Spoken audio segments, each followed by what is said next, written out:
Ya, Mas Aji, upaya dari hakim ini untuk meningkatkan kesejahteraan ini kan tadi sudah disampaikan, sudah pernah disampaikan dari tahun lalu, tapi akhirnya disampaikan lebih besar lagi dan mendapatkan perhatian masyarakat di waktu sekarang. Iya. Ini idenya dari siapa sih?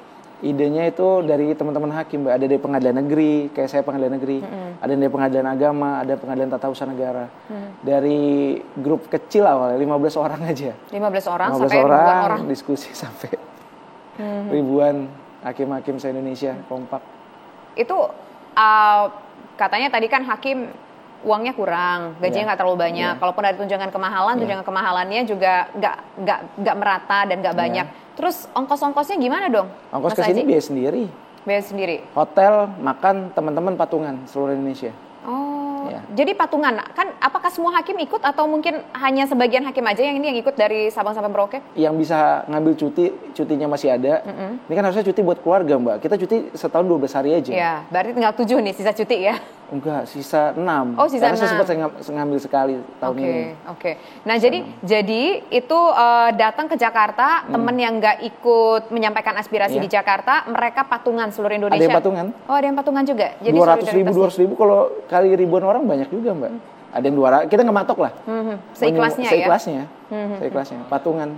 Cuti 5 hari, tapi bisa dipastikan apakah kasus-kasus tetap berjalan untuk persidangannya? Yang perkara-perkara yang menarik perhatian atau perkara-perkara yang sifatnya mendesak tidak bisa diselesaikan harus diselesaikan dalam waktu cepat, misalnya perkara anak, gugatan sederhana, kami menghimbau tetap berjalan sidang tapi sematkan pita putih. Gitu. Ini saya penasaran, dari tadi pakai pita putih itu maksudnya apa sih? Ini bentuk perjuangan, ini perjuangan suci, Mbak. Ini untuk bersama-sama perjuangan suci, kita ingin menegakkan peradilan yang bersih. Jadi sekarang seluruh hakim se-Indonesia pakai pita putih setiap bertugas? Ya, 7-11. Untuk selanjutnya nanti kita lihat lah. Oke.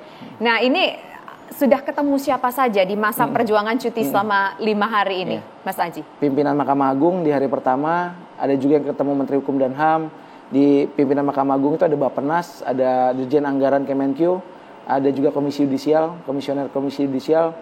Berikutnya juga kita sowan ke Kementerian Keuangan, Bappenas, Komisi Yudisial, ke Ormas Keagamaan, tokoh masyarakat, ada Prof. Jimli, kita udah ketemu, ada ketemu Gus Yahya Stakuf, Ketum PBNU.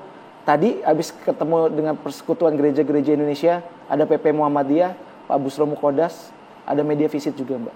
Bagaimana respon mereka yang ditemui para tokoh-tokoh itu dan juga termasuk lembaga-lembaga dan kementerian lembaga tersebut? Mereka kaget awalnya. Kaget karena? Karena gaji dan tunjangan hakim yang diterima ya hanya segitu. Sedangkan kesulitan menyelesaikan perkara, ancaman jiwa dan keamanan itu sangat tinggi. Dan mereka bantu untuk suarakan, mereka bantu untuk menyampaikan ke pemerintah dengan yang mereka punya ya, kewenangan yang mereka punya. Kemenkyu gimana jawabannya? Karena kan uang dari Kemenkyu nih, meskipun nanti akan pindah nih, ada transisi pemerintahan yang baru. Bagaimana respon dari Kementerian Keuangan? Kalau saya lihat pendapatnya Kementerian Keuangan dari teman-teman yang telah datang ke Kementerian Keuangan, begitu juga pendapatnya Pak Menpan RB, Pak Azwar Anas, itu lagi dikaji, lagi dilihat ulang. Saat ini ya. Dan saya yakin di era Pak Prabowo ada perubahan. Oke. Harapannya kan naik 142%. Ya. Kalau seandainya tidak sampai 142%, bagaimana Mas Haji? Kami akan konsolidasi lah, Mbak. Nanti apa sikap yang harus diambil, kami akan konsolidasi, akan rapatkan ulang. Apakah kemudian rekan-rekan menerima atau akan melakukan aksi lanjutan. Gitu. Kalau seandainya dipenuhi 142%, apakah ini sebuah jaminan hakim tidak akan ada yang tergoyahkan imannya? Ini bagian untuk membentengi itu semua. Iya, silakan diawasi, silakan diperketat pengawasannya, rumuskan pengetatan pengawasan hakim. Nggak ada lagi kompromi. Sekarang nggak ada kompromi, tapi lebih ketat lagi. Tapi yakin akan dinaikkan? Kalau kami yakin dinaikkan. Di era Pak Prabowo. Kalau Pak Jokowi kan sisa berapa hari aja soalnya. Ini kan tadi kita baru dengar telepon-teleponan doang nih di DPR. Kalau nggak salah itu gimana ceritanya sih bisa akhirnya Pak Prabowo muncul di sana suaranya, telepon-teleponan itu gimana ceritanya Mas Haji? Itu kan banyak yang live ya Mbak ya. Banyak yang live, terus media, pokoknya menyorot lah semua. Dan yang disampaikan apa adanya, nggak ada yang dibuat-buat. Itu bisa dicek, misalnya kayak saya dicek aja LHKPN saya. Atau teman-teman yang lain yang bersuara di DPR itu juga bisa inilah tracking kondisinya bagaimana. Oke. Kita kan dengar suara Pak Prabowo itu by phone, Mas Aji ketika ditelepon itu by phone. Itu Pak Prabowo menelpon salah satu wakil rakyat atau Pak Prabowo ditelepon oleh wakil rakyat?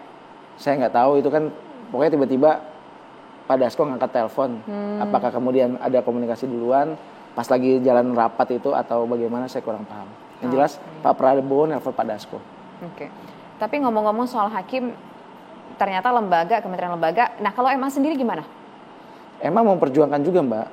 Kami apresiasi juga yang dilakukan ayahanda kami di pimpinan-pimpinan Mahkamah Agung. Ini bukan cuma kami doang, ini kerja Mahkamah Agung juga.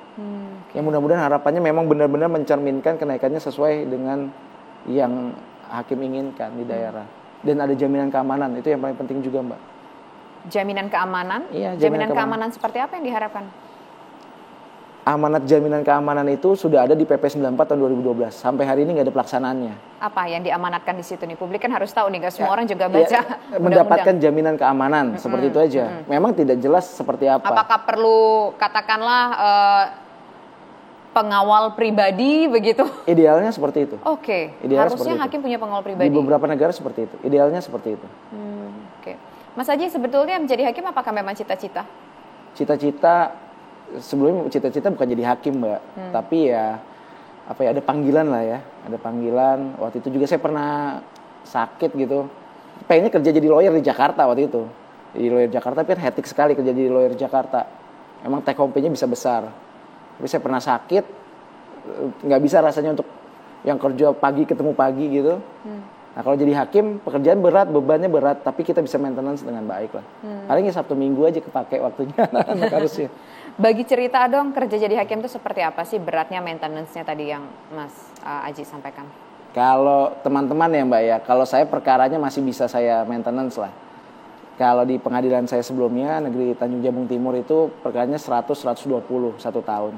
Saya masih bisa sambil ngisi diskusi di kampus, masih bisa ngajar, diminta adik-adik cakim, calon hakim itu ya, masih bisa. Tapi nggak semua seperti itu. Ada teman-teman yang beban perkaranya banyak. Perempuan misalnya punya anak, suaminya jauh, tidak tinggal satu kota, karena kan suaminya kerja juga. Iya. Dia harus tinggal di daerah. Ada kerjanya sampai malam. Tapi kan kalau saya jadi ingat Mas Hakim kan juga bawa anak, bawa istri ketika bertugas, kan ada tunjangan anak dan juga tunjangan istri setahu saya untuk PNS. Betul. Kalau nggak salah 10% dari gaji pokok apa ya istri ya. Anak tuh cuma 5% satu orang anak dari gaji pokok. Gaji pokok 3 juta, kalau istri 10%, 10 apa 15 saya lupa Mbak persisnya. Jadi cuma ratusan ribu. Oke.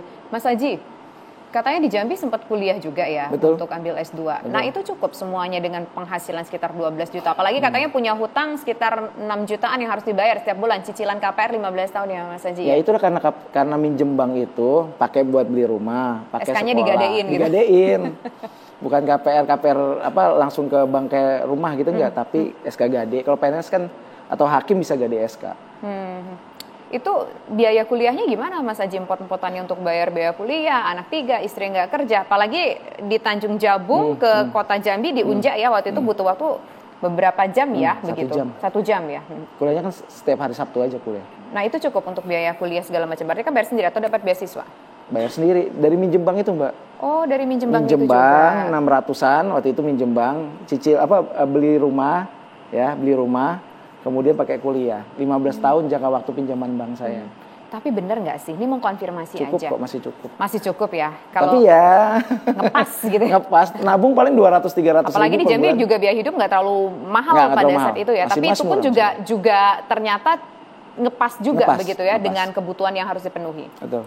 Bener nggak sih? Ini konfirmasi aja nih. Banyak hakim juga yang ternyata terjerat pinjaman online karena tuntutan ekonomi. Bener, paling sederhana itu kalau misalnya mau pulang pakai Traveloka. Ya, kita sebut merek ya nggak apa-apa ya, pakai paylater, Traveloka atau tiket.com yang ada payletternya. Bener, itu kan pinjaman online juga.